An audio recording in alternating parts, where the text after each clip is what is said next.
Okay, pwede tayo mag-start? Okay, so start na po tayo para hindi natin masayang yung oras. So we can pray. Okay, let's pray. So start na tayo so we can pray.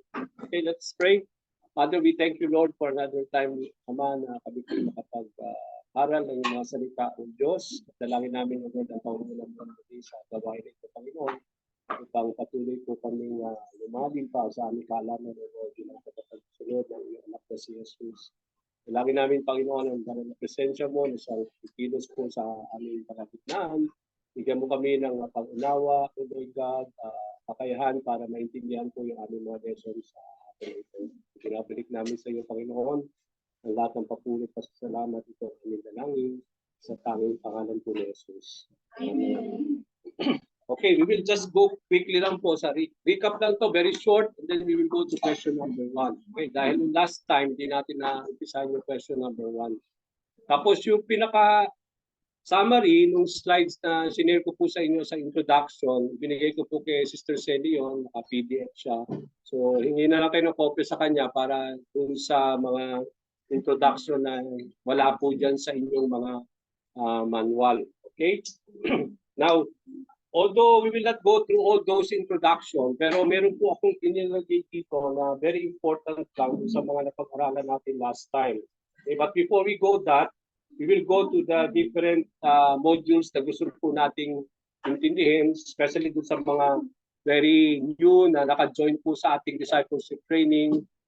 Meron po tayong 4 na module na gusto po nating tapusin dito sa training natin at nangangalahati na po tayo. No? Sabi ko nga sa inyo no, last time, we are already finishing module 2. So kung ngayon lang po kayo naka-join, you can still go to those mga lessons na amin para makasunod po kayo dun sa YouTube channel.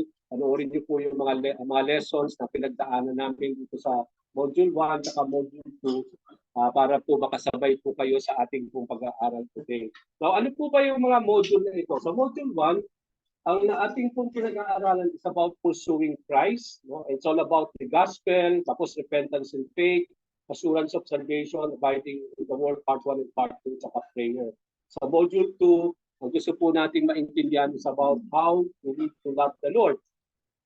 As we pursue Christ, we need to love Him as well. But how do we love the Lord? Kailangan natin maintindihan yung mga attributes of God, yung mga character of the Lord, nature of God. At pinag-aralan natin yan sa part 1 and part 2 ng attributes of God.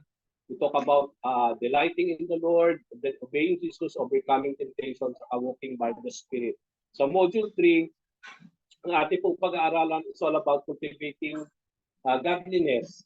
And then, ang mga lessons na kapanood po dyan is practicing the one another's, committing to the local church, the use of time, money and possessions, no, humility and forgiveness. At yung pinaka-last module is all about making disciples. No?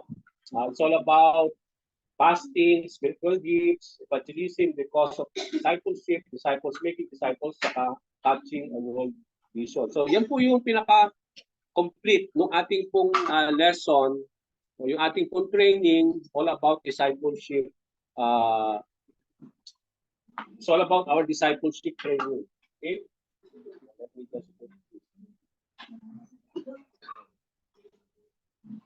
Okay? Now what about yung ating module 1? Ano ba yung ating pong napag-aralan so far when it comes to this module? Doon sa mga nakasunod po, those who are able to learn with us throughout this module, napag-aralan po natin dito yung all about the gospel. Sabi ko nga, napaka-importante, we need to know what is the gospel is all about. We are called to preach the gospel, so we need to know what is the gospel. Okay, yung ating repentance and faith, bakit kailangan natin magkaroon ng assurance of salvation, yung how we need to abide in the word, part 1 and part 2, tsaka yung prayer. So yan po yung pag-aralan namin everything sa module 1. So you can just go through dun sa ating po mga uploaded videos para kung gusto niyo balikan yon, ma-refresh kayo sa mga nakasama namin sa pag-aaral ito. Or first time ninyong maka-join today, sa last week, then you can go again all those videos. Nandun po lahat yon, mga 1-hour videos po yon, marami po doon. So you can really learn from all those things para makasunod po kayo sa ating pong training. Now dito sa module 2, nandito po tayo ngayon and we are about to finish this. It's all about pursuing Christ. Now, how do we pursue the Lord? Pag sinabi natin pursue, we want to continue to follow the Lord. Yung parang ipupursu mo si Lord, yun yung magiging priority mo. Ito yung mga bagay na, and how do we prioritize the Lord? How do we pursue Christ in our lives? Napaka-importante po yung attributes of God, yung attributes of God, part 1 and part 2. Sabi ko nga kanina, ito yung mga character of the Lord, the nature of God. No? Isa sa mga halimbawa, God is merciful, God is faithful, diba? God is omnipotent, God is omniscient. Ito yung mga character ng Lord. But how do we, ano bang ibig sabihin nun? No? Pinag-aralan po namin yan. So if you want to go back to that, naka-uploaded na po yung mga videos na yan. So we finish attributes of God, part 1 and part 2. Tapos we learn about how to delight the Lord. Okay? Diba sabi nga, if we delight in the Lord, He will give you the desires of your heart. Okay, before we be able to receive the desires of our heart, we need to delight in the Lord. But how do we delight in the Lord? Ano bang ibig sabihin ng delighting in God? So, balikan niyo lang po yung uploaded video para malaman ninyo. So, because we have no time to go through this sa mga bago po. Obeying Jesus. As followers of the Lord, as we pursue Christ, napaka-importante po yung ating obedience. But how do we follow and obey the Lord? Overcoming temptation. Alam natin, sabi nga natin, we are experiencing different kinds of trials and temptation in our lives, but we are called to overcome them all. But how do we overcome our temptations? No, nandiyan po yan. And then, dito po tayo ngayon, yung walking by the Spirit na inumpisahan natin last Sunday. Okay, nagkaroon tayo ng introduction dyan. At kapag natapos po natin yung last lesson na yan, na-complete na natin yung module 2 and we will proceed to module 3. Okay? Now, walking by the Spirit. Yung, sabi ko nga, yung introduction, yung detailed introduction, hingin nyo na lang po yung copy kay Sister Seni so that you may have your own copy para magkaroon, i-add nyo yan dun sa inyong mga manual. Okay, now, very quickly lang sa ating pag-aralan. Pag sinabi natin walking by the Spirit, it is a metaphor.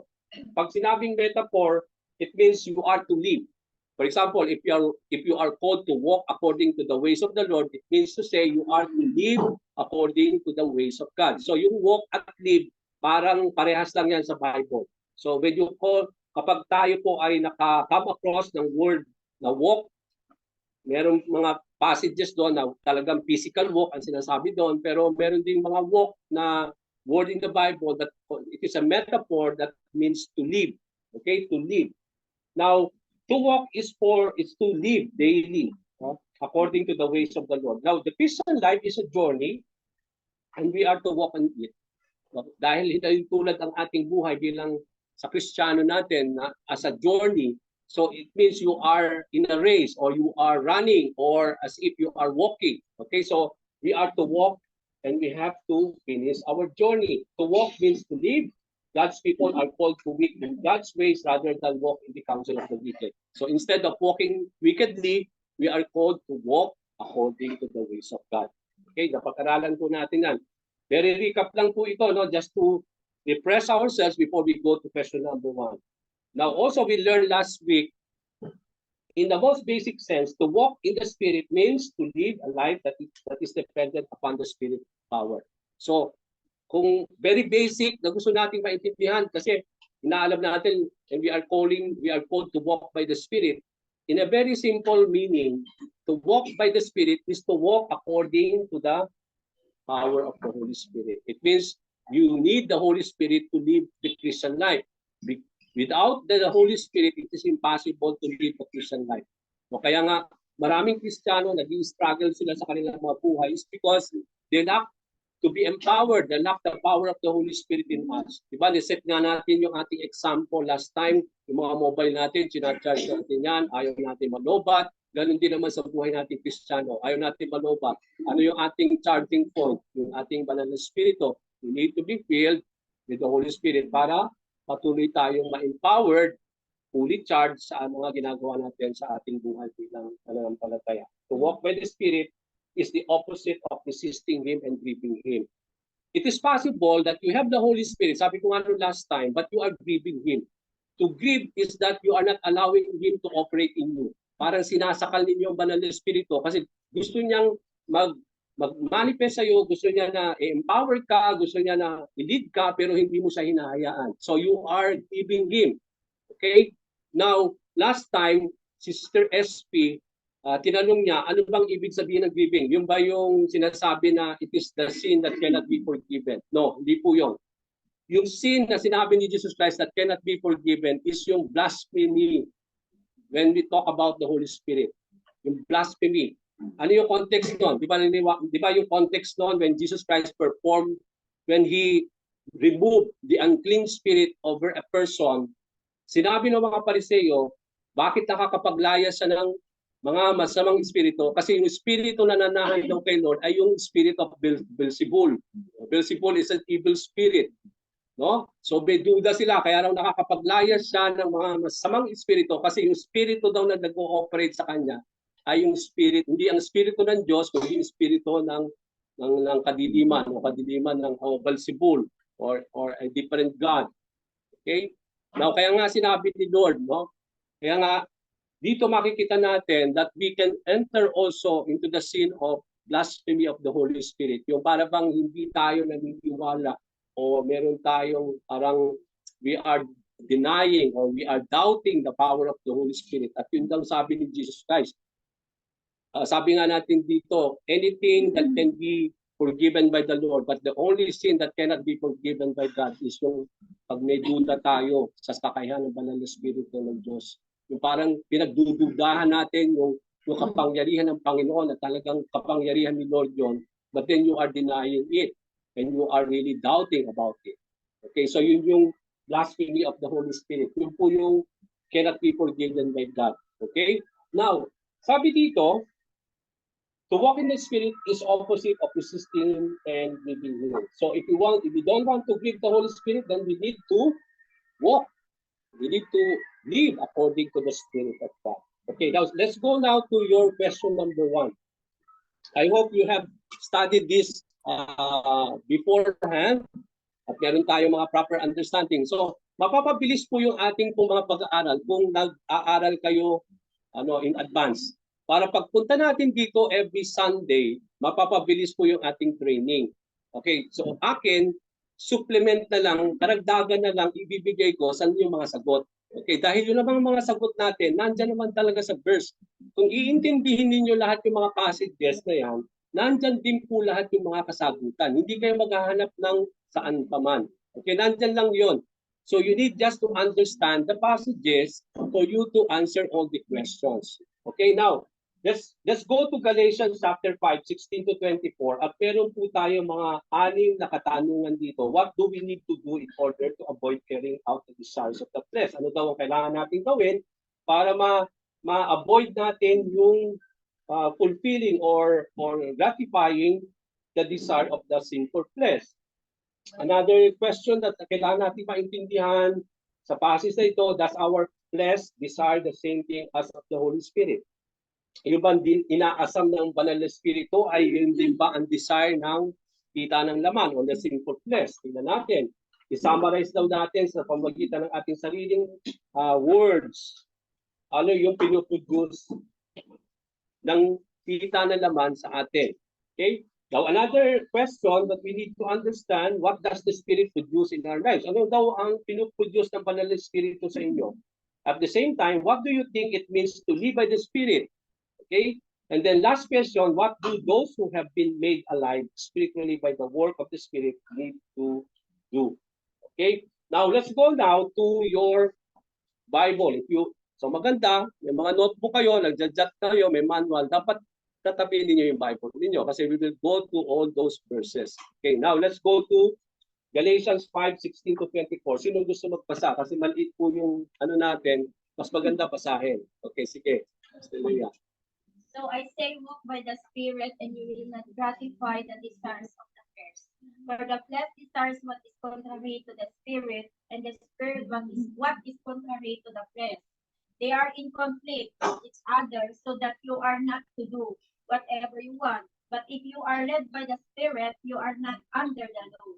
The acts of the flesh are obvious: sexual immorality, impurity, and debauchery, idolatry, and witchcraft, hatred, discord, jealousy, fits of rage, selfish ambition, dissensions, factions, and envy, drunkenness, orgies, and the like. I warn you, as I did before, that those who live like this will not inherit the kingdom of God. But the fruit of the Spirit is love, joy, peace, forbearance, kindness, goodness, faithfulness, gentleness, self-control. Against such things, there is no law. Those who belong to Christ Jesus have crucified the flesh with its passions and desires. Okay. So, thank you, Sister Leia. So, dito makikita natin, may contrast na binibigay si Paul dito between the Holy Spirit and the sinful flesh. Ano yung pinuproduce ng sinful flesh? Ano naman ang pinuproduce ng Holy Spirit in our life? So, dito, binibigyan ng contrast ni Paul. Na at the end of the day, kayo ang mamimili. Kayong mag-choose, sino ba ang gustong ninyo na mag-operate sa buhay ninyo? Although pareho yan na gustong mag-maniobra sa buhay ninyo, pero tayo po ang may desisyon kung sino ang gusto nating mag-control sa atin. Whether we will be controlled by our sinful flesh or we will allow the Holy Spirit to control us. Okay? But kaya nga, dapat malalaman natin, alam natin ano ang pinoproduce ng banal na espiritu, ano naman pinoproduce kung ito naman ang sinful flesh ang mananaig sa atin. So, dito rin natin makikita na merong different yung parang when we talk about the desires, meron din pagkakaiba, no? May contrast yung desires. At the same time, sabi dito, you will not gratify the sinful flesh by just walking in the Spirit. Okay, now let's go to your answers. Let's go now to question number 1 and 2. Sino gusto mag-share ng inyong answer po? And then just briefly explain why this is your answer. Sino mag-share? Anyone? Volunteer. Sino nakapagsagot ng inyong? O, sige, okay lang. Sino po yung sige, Stelea. Question number 1. Sige, you answer question number 1. What do we need to do in order to avoid carrying out the desire of the flesh? According to verse 16, Pastor, is walk by the Spirit. Okay. So I say walk by the Spirit. Okay, so kanina in-explain natin briefly how is to walk by the Spirit. In your own words, how is really to walk in the Spirit. Kasi kung yun daw, ang kailangan natin, para wag nating ma-carry yung desire of the flesh, we have to walk. Ano bang ibig sabihin ng walk? In your own simple. Kanina, define ko na ng konti. Ano bang, how is it really to walk in the Spirit? Yes, diba? Living in the Spirit. Tama, diba? Oh, yan. Living in the Spirit. Okay? So, walk in the Spirit is living in the Spirit of God. No? Living according to the power of God. So kapag gano'n daw ang nangyayari sa buhay natin, hindi natin makikerry yung desire. Masusupil natin yung mga desires ng pita ng laman. Okay, yung pala ang key para hindi mag-manifest sa atin yung mga work, yung work of the flesh in our lives. Kailangan natin mag-walk in the Spirit. At yun lang ang kailangan natin. Because by ourselves, hindi natin pwedeng supilin yung power ng sinful flesh natin. Nananaig lagi yan. Okay? Kaya nga, that explain, kahit tayo nasa Panginoon, bakit nagkakasala kayo from time to time? No? Kasi ganun kalakas ang hatak ng sinful flesh natin. Minsan, sabi nga doon, the spirit is willing, but the flesh is so weak. We are weak to overcome our sinful flesh, but we need the Holy Spirit because the Spirit is so willing to empower you. The Spirit is so willing to help you to overcome our sinful flesh. Okay? Now, who wants to answer question 2? Does our flesh desire the same thing as of the Holy Spirit? Verse 17. Ang answer po nasa verse 17. Parehas ba ang desire ng dalawa? No. Okay, bakit? Bakit sa tingin ninyo? Kasi po yung Okay, one lang. Isa lang. Sige, Brother Amor. yung second flesh is against to the yung flesh is against to the spirit. Okay. And the spirit is against to the flesh. So dahil parang they are fighting, okay? So they are against each other. So it means to say, if they are against each other, then iba yung kanilang desire, okay? Now, kaya nga, ang isang tao, pag hindi pareho ang kagusto, nag-aaway. Totoo yun. Pero kung pareho ang desire ninyo, ay vibes kayo, no? Talagang walang problema kasi pareho ang gusto ninyo eh. Kaya Pero kung hindi niya, kaya ako may isa ko yung isa meron, yung isa wala. oo, Kaya tinatasto. tama.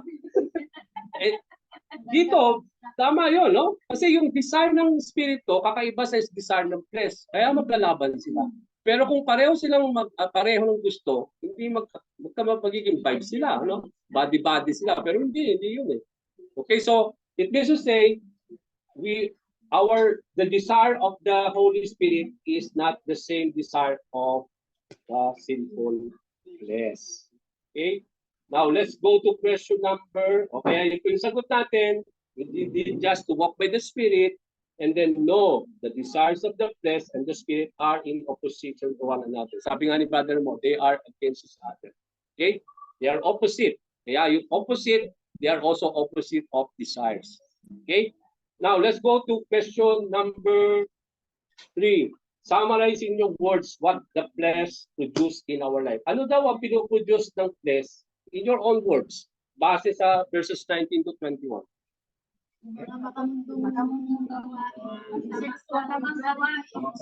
Gawain. Mga marites.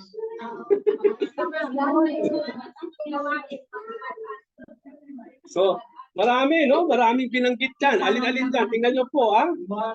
Oh, ang dami po niyan. Yan ang binanggit po sa verses 19 to 21. Ang dami po dyan. Sexual immorality, impurity, debauchery, idolatry, witchcraft, hatred, discord, jealousy, no? Rage, selfish ambition, yung mga envy, drunkenness, functions, no? Orgies and all the like.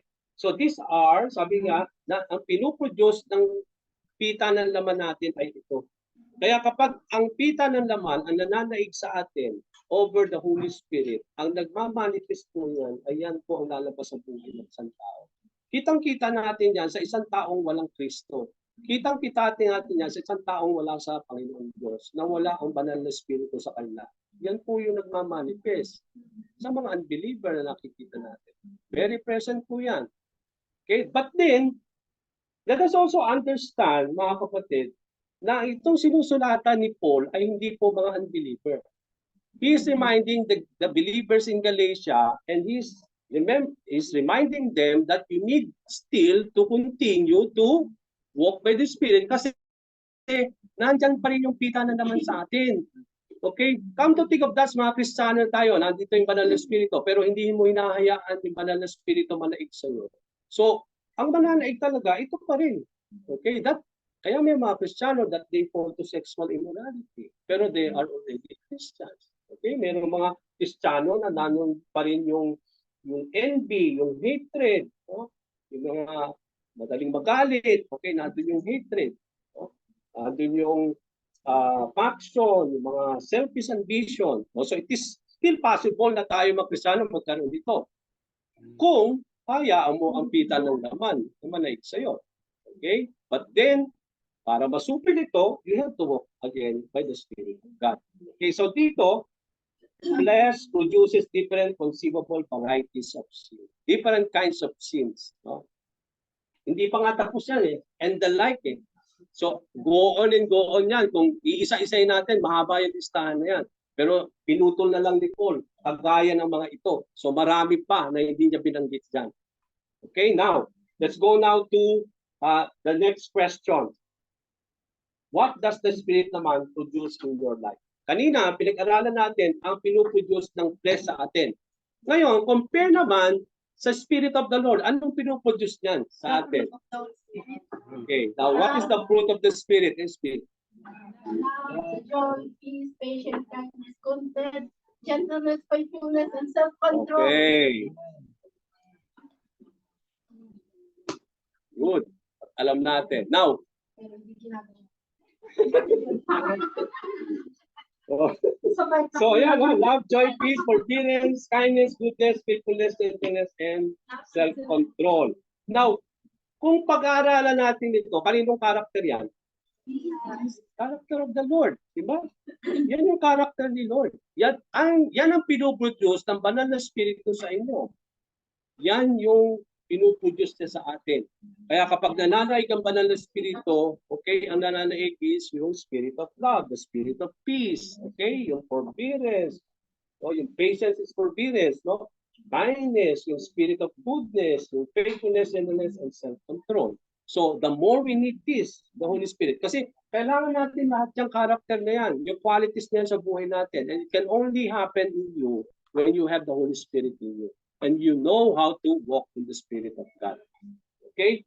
Now, let's go to the next question. Okay? Nag-aaral talaga lahat. Ha? Okay. Sana wag lang sa ngayon lang yan, sa umpisa. Okay, what do you think it means to live by the Spirit? Anong ibig sabihin sa verse 25? To live by the Spirit.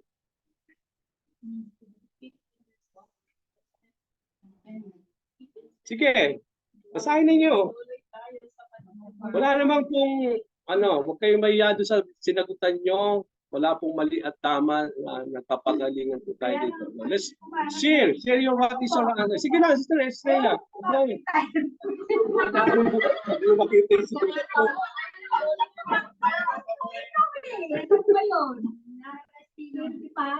Sige, verse 25. Sabi ko nito, what do you think? It means to live by the Spirit. To live with the Spirit. Okay. We must walk by Spirit with personal integrity of God's character.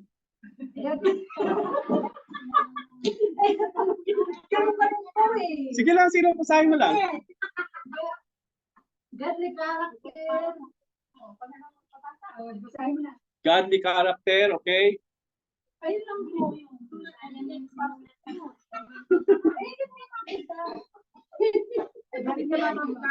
Ganun nga eh, pag sulat mo, hindi ako naman sulat ko din. Okay. Okay, that's really true. Tama yun. Okay. To walk in with the godly character. Sabi nga natin kanina, the character of Christ, di ba? When you live in the Spirit, you are living according to the character of Christ. Meron bilanggit siya doon, parang ano pa yung last, Sister Leia, na sinabi niya? It is living by the Spirit, by the power of the Holy Spirit. Tama yun. Okay? Now what else? Sa mga ibang sinabi dyan, hindi kagaya ng Sister Leia. Sige, parehas lang. Okay, ano yung sabi mo? Walking, depending, or relying in the power of the Holy Spirit. Tama yun. Walking, depending, relying on the Holy Spirit. That's it. Tama yun. Yeah, sino pa? Para ko yata yung talong na hindi magbubuhan ng kamatis na yung malayo.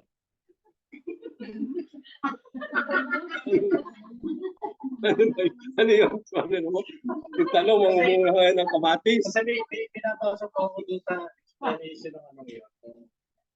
Ng verse na yun. Okay. Sa NAB. Na sinasabi doon, yung fruit of the Spirit, na sinasabi doon na parang posible, parang imposible na mamuna talaga yung talong ng kamatis. Oo, tama yun. Ang sinasabi doon ay talagang yung by true Spirit, na talagang galing sa Diyos, ay talagang lahat ay posible. Yun, tama. Tama yun. Yeah, that's really true also. Yeah. Kasi ngayon, pwede na magdugtong eh. Pwede na magdugtong eh, grafted. Oh, grafted. Oo, tama. Yeah, tama yun. Yes. So meron pang ibang answer? Yun lang. Sige, sino si Jen? To keep in step with or to walk in the line with the Spirit. Okay. Tama yun, no? So tama lahat yung sinabi nyo, no? So if you will try to, it means to live in the Spirit is to invigorate you, energize you, empower you, no? Lahat yan. Yun mo ginagawa. Kung lahat yung sinabi ninyo, yun yung pinuproduce ng isang banal na spirito sa inyo. Okay? Yun yung sabi ng hindi naman ginagawa. Ikaw pala rin sa may sabi pala ng eh. Di ba yung Holy Spirit, love, joy, peace, self-control, at last, pero parang hindi ginagawa. Ayun. Dapat, Parang kang kumang bato.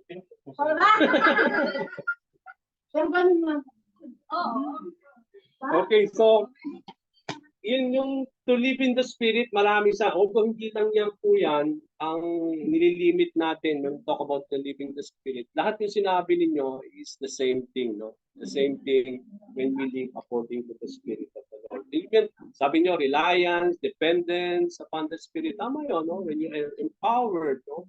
And you have the character, the godly character, and you are moving according to the guidance, the leading of the Spirit. So that is how is it really to live, no? In everything. Sabi nga natin, mahalaga po ang banal na Espiritu sa buhay natin. Okay? Now, let's go now to the next question. What do those who have been made alive spiritually by the work of the Spirit need to do? Okay, verse 25. So kung tayo daw po ay we have been made alive by the Spirit of the Lord, by the work of the Spirit. Ano na ngayon ang kailangan natin gawin? What is something that we need to do now that we have been made alive spiritually by the Holy Spirit?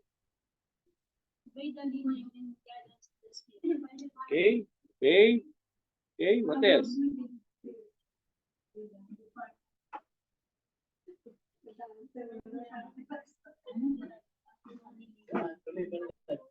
Okay. Tama yun. Now, tingnan niyo po, no? Di ba sabi ni Paul, no? When we talk about, there's a passage in the Bible, na sabi ni Paul, that when we were born again in the Spirit, you were always relying. Natatandaan ninyo nung bago kayo nag-umpisa sa inyong buhay Kristiyano.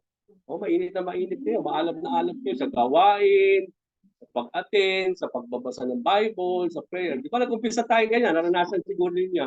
Pero unti-unti, parang nagtatagal, nababawasan yung init to the point na parang nalalamig na, nawawala na sa gawain, no? Now, di ba? Bakit? It's because you started with the Spirit, but at the end of the day, you are not anymore relying on the Spirit.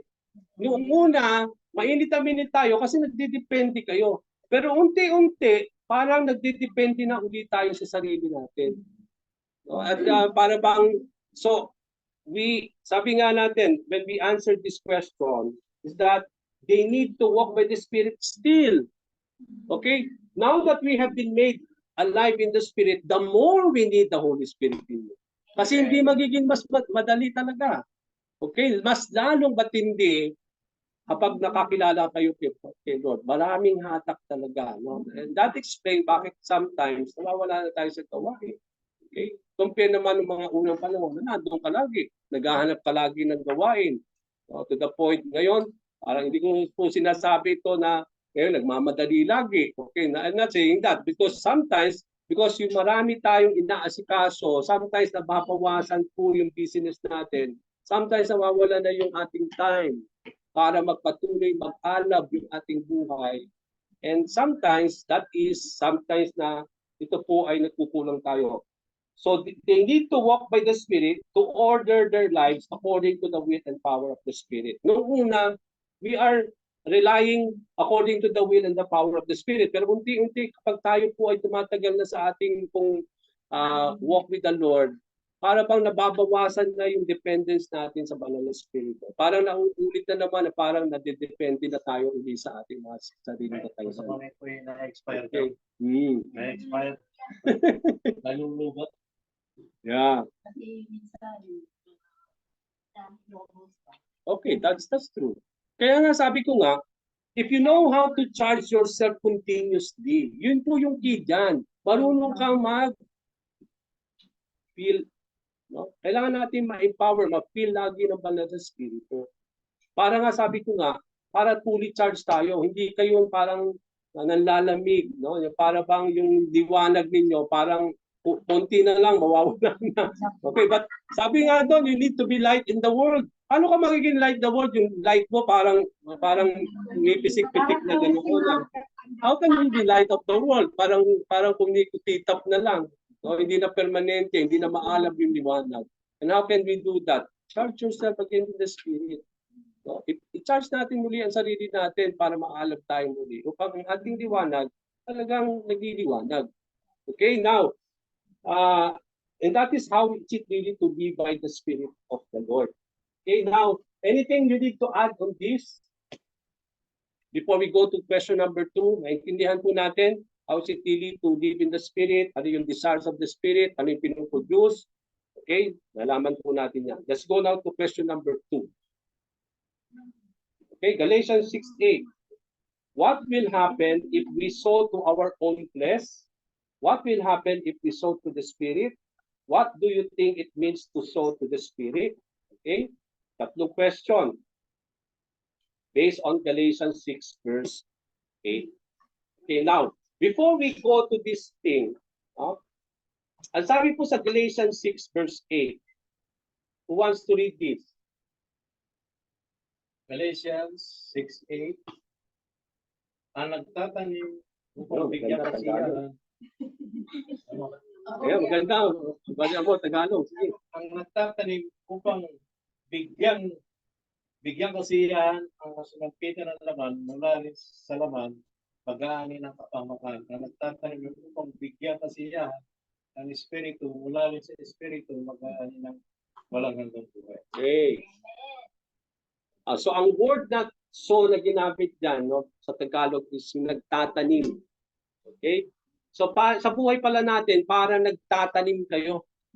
At yung itinatanim nyo sa buhay nyo, magre-reap ng harvest. No? Meron kayong aanihin. Kaya lang, Depende sa inanin. depende kung ano yung aanihin nyo. Kung masama.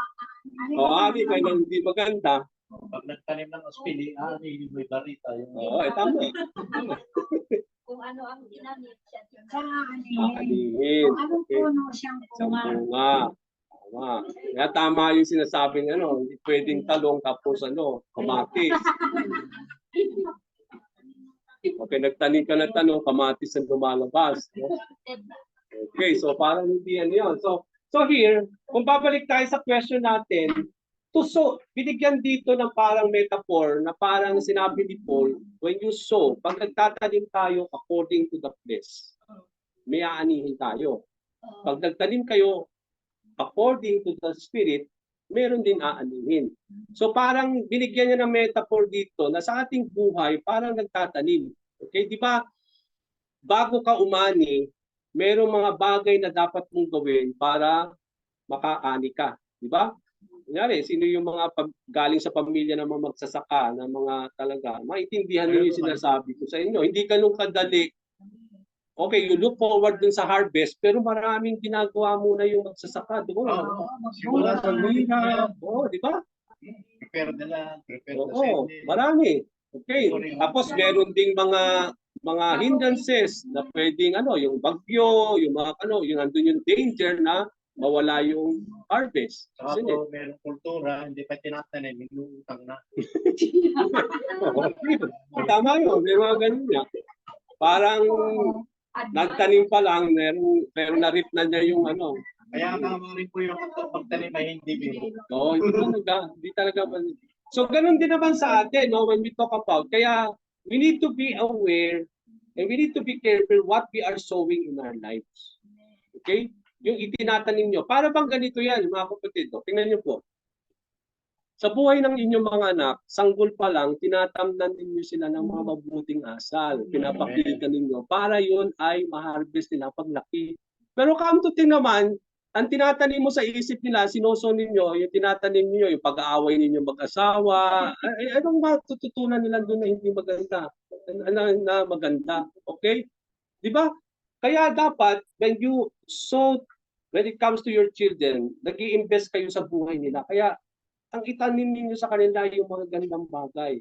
Okay? Now, yes, we can sow the word of the Lord, we can sow everything about Christ, we can sow everything about the Bible that they need to know. Now, ang tanong ko, sapat na ba kaya yon? Na nalaman nila si Kristo, nakapagbasa sila ng Bible, and everything about the Lord. Sapat kaya yon for you to know that yung harvest na mangyayari sa buhay nila will be okay? Sa palagay ko po hindi. Hindi. Ang daming kabataan sa Europe na may mga family Christian, but yung mga children na, they are struggling in their faith. in their walk with the Lord. It means to say, hindi ibig sabihin lumaki ang isang bata sa pamilyang isang Kristiyano na turuan ninyo silang mag-pray, na magbasa ng Bible. Hindi yun kasiguraduhan na kakalakhan nila yon pag sila magsilaki. Kasi nakasalalay po yung environment. Alam niyo yung environment sa Europe, hindi po ganun ang isang bata doon. Kaya kung hindi nyo matatamnan talaga na maayos ang inyong mga anak, madadala ang hatak nila. No? Doon, matindi ang hatak. Bless pa tayo dahil ang Jordan, hindi ganun ang environment dito. Marunong pa rin tao matakot sa Diyos. No? Meron tayong mga church. Sa Europe, makita ninyo yung mga simbahan, ginawa na ng exhibit, museum. Wala na nung mga atin.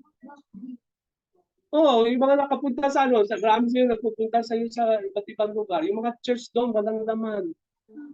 Pag mga service day, mga matatanda, walang bata tayo makikita nasa church, matatanda na. Okay, kung mga wala na yung mga tatanda, di wala na talagang pupunta doon. Okay, asan yung mga bata? They don't believe on this. And that is what it says. So, anong gagawin natin? So, I believe, yes, investing, showing to them what is good, yung Word of God, about the Lord, everything that you need to share with them about God and everything about the Bible, prayer and everything. So good. Pero, wag lang yun ang iso natin sa buhay. Diba sasabi sa Bible, train up your child in everything that he needs to do and he will not depart from them. Okay, now training. Ano yung training nyo?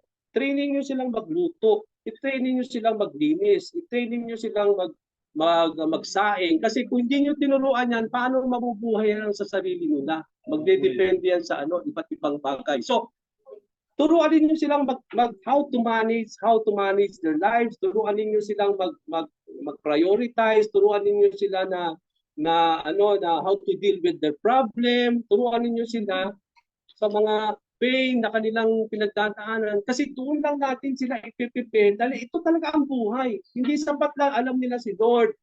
Sapat nila, hindi sapat yung alam nila yung Bible. Pero when you are exposed in life, ang dami po nilang tatahakin yung ating mga anak. Kaya nasa inyo po yan, mga kapatid. The way you show your children, napaka-importante po yan. Yung legacy, matularan nila ang bawat isa sa inyo. Ang challenge dito dahil malayo po kayo.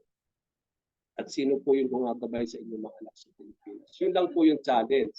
But then, yun po yung challenge natin dito, no? Kaya nami-miss ninyo yung mga anak niyo. But we trust the Lord na God is still taking care of them. No? Kaya nga kahit nandito kayo, see to it na nakakausap ninyo yung mga anak ninyo, no? Kahit by Zoom or by Messenger. Kasi mahalaga po yan, mga kapatid. Okay? That is the time that na pinararating ninyo yung mga bagay na dapat nilang maintindihan, no? At the same time na hindi ninyo lang ma-miss po yung mga opportunity to hear from you. Kasi napakaganda po na yung lahat ng bagay na kanilang naririnig ay hindi dapat, tingnan nyo po, kung wala kayong time sa anak ninyo, okay? Saan sila magkakaroon ng pagkakataong makinig sa mga kaibigan, sa mga taong hindi naman ninyo kakilala? So doon sila nagkakaroon ng opportunity na makapakinig.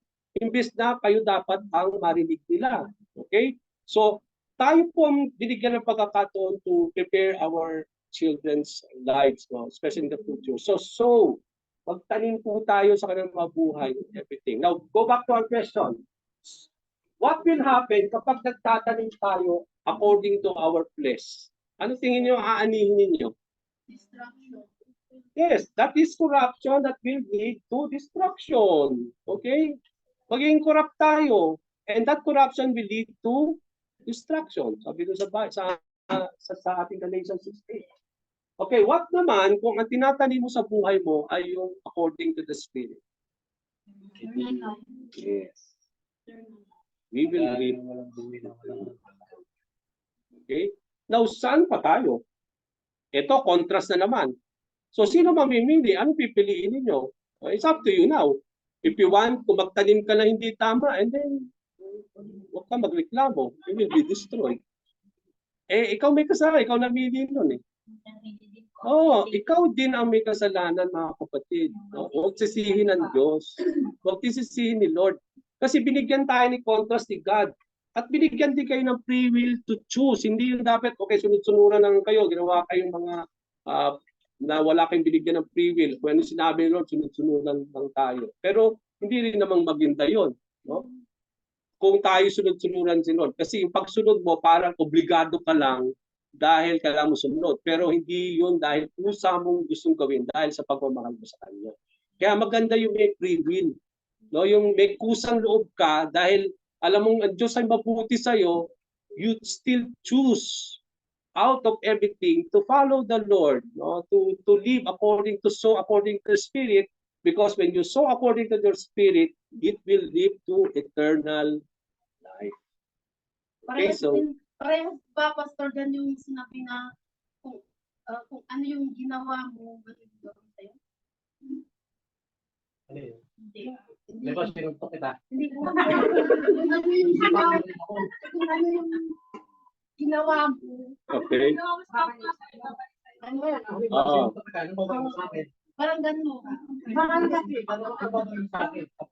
Pwede natin sabihin na gano'n, although hindi naman siya, although yun naman din ang teaching ni Lord, di ba? When kapag sinampal ka, ibigay mo pa yung kabilang pisti mo, di ba? Diba kung- kasi yung puro natin is yung pagtatanim. Oo, tama yun. Pagtatanim ka ng masama. Masama. Masama rin yung marinig mo. Yung kung kunyari, yung pakikitungo mo sa tao hindi maganda. So ano magiging hit nun? Ganun din ang magiging nangyari sa'yo. Yung mga pakikitungo rin sa'yo ng tao, hindi rin maganda. Kasi hindi ka marunong makitungo sa tao. So sila, pag makikitungo sa'yo, hindi ka nila pakikitunguan din ng tama. So kasi ganun yung sinoso mo. Ang harvest doon sa'yo, ganun din. Okay, tama yung sinasabi mo. That's true. Pero pag nagtanim ka naman sa kapwa, minamahal mo siya, tumutulong, ang balik naman yun, ganun din sa'yo, di ba? Ganun Pero din. bawal pa yung revenge. Oo, hindi pa naman. Don't revenge kasi leave it up to the Lord. Okay, binibigyan ninyo ng puwang si God na gawin yon kasi siya lang po ang may kapangyarihan to do that. You have not been given the right to avenge or gumanti or to revenge. But give it to the Lord, no? Hayaan natin si Lord ang mag-exercise mo. Alin? Unfair. Bakit unfair? Unfair si God? Bakit unfair? Sige, explain mo, Sister FP, para malaman nila. Sige, we are talking life experiences here. Natututo tayo sa mga life experiences natin. O sige. Unfair na, Pastor, kung gumawa ka ng mabuti.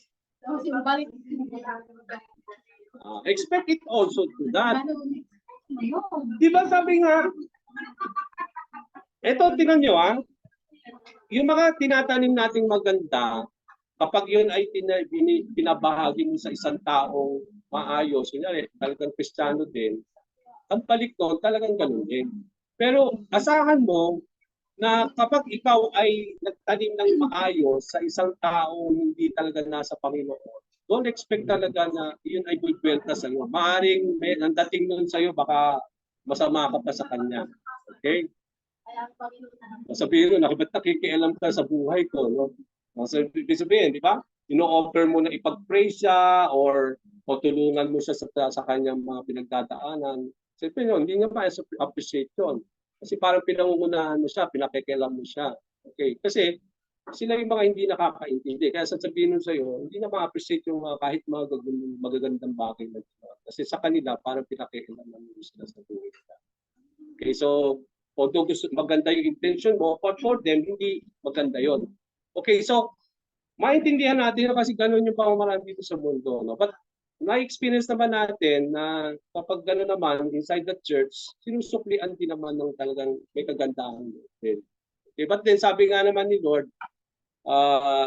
pag nagbigay tayo, don't expect that it will be returned to you whatever. Ano ba yung may balik o walang balik, okay lang. As long as you have done it what is right. Yes, tama. Tama yun. Pero binibless ka din sa ibang way. Yes, in other way. Tama yun. Sa ganun talaga. Basta may tanong po ako. Sige. Ito pa related sa ating pinapakaralan. pinagtanong ko sa akin, Hmm. na kung ano yung baliktad po eh. Kung ano yung mapapayo niya sa nanay niya. Okay. Di ba ang magulang nagtuturo sa anak. Mhm. Pero itong itong bata rin na nagtanong sa akin, yung anak, di ba kuya may kasabihan na pwede mong pwede ka magpalit ng asawa at pwede ka magano. Ibig sabihin, ang magulang hindi pwedeng palitan. Okay. The question is, paano po naman yung anong magagawa ng isang anak kung ang nanay naman niya ang hindi gumagawa ng maganda? Okay. Tama rin yun. May mga ganung cases din talaga. Eh ano po yung, kasi wala akong sabi ko, ang isa lang na shortcut ko na. Hmm. Eh, Ano sabi mo? ang Panginoon na lang ako ng mga Yes. yan dahil mahirap, very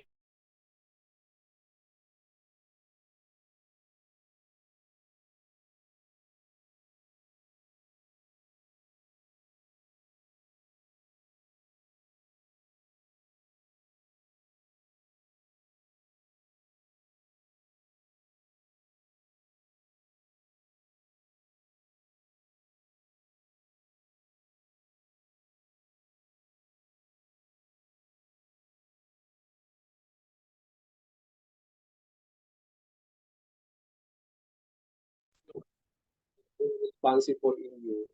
But because you are part of this family, you can still talk to your mom and kasusapin natin. Tingnan natin, i-share mo lang na kung ano man yung hindi maganda na nagagawa niya. Hindi na alam po ang ginagawa. Yun lang yun talaga. Nagtanong sa amin, hindi ko, nandun ako wala akong pinapanigan doon sa kanila. I'm putting myself na, kanina lang akong gawin ko na para hindi masaktan yung nanay mo dahil, ikaw man, pagkarik ka ng pinong-pino ng ano mo, anak, Yes. magulang mo sila eh. Yeah, tama yun. Yeah. So, you can do it. Di ba sabi nga natin, we can talk to them. Pwede mo i-open yun. Kasi anak ka naman yan, nanay mo siya. So, open naman yung communication. But then, sabi nga natin, nandun yung paggalang mo pa rin sa magulang mo pag kinausap mo siya. Hindi yung parang galit na galit ka, i-deal mo yung magulang mo, o yung para bang matigas ka mo. Pero ang intention mo doon, kausapin mo siya ng maayos, i-pour out mo lang yung heart mo sa kanya tungkol dun sa mga hindi ginagawa ng mali, hindi tama. Eh, di yun ang maganda man. Kesa naman kung hindi mo gagawin yon, you will not really deal with the problem at all. At least somehow, inopen mo sa kanya yung heart mo dahil malapit ka naman dahil anak ka niya. So at least napaganda na narinig niya yun sa'yo. Okay, so and at the end of the day, si Lord pa rin naman talaga ang talagang mag-deal niya. No? Wala tayong kakayahan. No? Kunyari, kung ikaw ang anak, gano'n ang magulang mo, wala ka namang kakayahan para baguhin sila or everything. Pero si Lord na nga lang talaga may makakapag-deal. Okay, ganun lang yun. So, as we end, no? Kasi time na tayo. Okay, isang question pa and then we will entertain ibang questions natin. Now, what do you think it means to sow to the Spirit? Last question natin. When you sow to the, pag nagtatanim sa Espiritu, ano ibig sabihin nun? Diba? Parang nag-i-invest ka. So, parang nagtatanim ka talaga, nag-cultivate ka. Meron ang mga dapat na asikasuhin para when you are sowing the Spirit in your life. No? Parang nag-i-invest, you have to labor for it. No? Hindi kusa yung talagang mangyayari sa inyo. But when you sow, di ba, parang nagtatanim, maraming labor ang gagawin bago mag-ani. Okay? Merong mga paghihirap, pagpapawis ang gagawin. So, ganun din naman. When you are sowing to the Spirit, mag-i-invest ka, magpo-cooperate ka sa banal na Espiritu. Okay? Nandun yung magkakaroon ka ng regular intake of the Word of God, no? Mag-meditate about the Lord, memorizing it, prayer, fellowship, fasting. Ito yung mga kailangang i-cultivate sa inyo. Plus the help of the Holy Spirit for you to sow in the Spirit. No? At alam natin, when we do that, when you read the Bible, meditate on the Bible, when you memorize it, prayer, fellowship, fasting, and plus everything about the Lord, it will always lead to eternal life. Okay, so dito po tayo titigil. We'll not go to question number 3. Sige, Sister Leah, mayroon ka question? Wala po, may dagdag Oh, lang po sige. ako sa sinasabi natin kanina na about sa pagtatanim. So sa 1 Thessalonians 5:15 po, sabi niya dito, wag ninyong gagantihan ng masama ang gumagawa sa inyo ng masama. Sa halip, sikapin ninyong makagawa ng mabuti sa isa't isa at sa lahat. Okay. So, tama yun. Yun yun. Yun yung- Yun yung sinasabi ni Sister Esty kanina. Yung ating pakikitungo. So para nag-i-invest din kayo dyan sa buhay ninyo at sa buhay ng tao. And when you invest to other people's life, maha-harvest din ninyo yung mga magagandang bagay na ginagawa niyo sa kanila. Kasi it will, at the end of the day, they will also treat you as parang close to them. O yung talagang nagagantihan nila yun ng mga magagandang bagay din. Kasi yung pinakikita mo at pakikitungo mo talaga ay maganda rin sa kanila. So it will harvest also goodness to both of you. Okay, so tama po yun. Okay, so anything else you want to add before I close in prayer? Tapos na po tayo. So we will not exceed our ating time. Sabi ko nga, kung makapag-umpisa po tayo lagi 5, tapos tayo ng 6, para free na po tayo kung mag-practice ng prayer unit. At least maaga pa tayo 6 o'clock. Okay? So, sa next meeting natin, go to question 3. Okay, yung question 3. And then kung may time pa kayo, answeran natin yung question 4 para advance na po tayo. Okay, so let's close in prayer. Father, we thank you, Lord, for another time that we have learned from you today. Lord, through this question that we are able to go through, oh Lord, in our manual. Maraming salamat po, Panginoon, at pinaunawa mo na sa amin, Panginoon, how is it really to walk and to live by the Spirit, Lord. Nakita namin yung contrast between the Holy Spirit and between our sinful flesh, ano pinuproduce nito sa aming buhay, O Lord God. At nakita din namin, O Lord, na napaka-importante on how we need to sow into our lives the Spirit, Lord, and not to sow in the flesh, Lord. Maraming salamat po, Ama, sa buhay ng bawat isa sa amin. And we look forward, O Lord God, for our next meeting of our session here in our discipleship training, Panginoon. Kaya mo po ang bawat natututunan ng bawat isa, Lord, ay ito po ay maipamuhay nila, O Lord God, at ito po tumibos sa kanilang mga puso't isipan, O Lord God. Maraming salamat po muli. Binabalik namin sa iyo, Lord, ang lahat ng papulit na salamat. Ito ang aming dalangin sa pangalan po ni Jesus. Amen. God bless everyone. Nakakatanong sa ilang natin natin yan. Anong bawat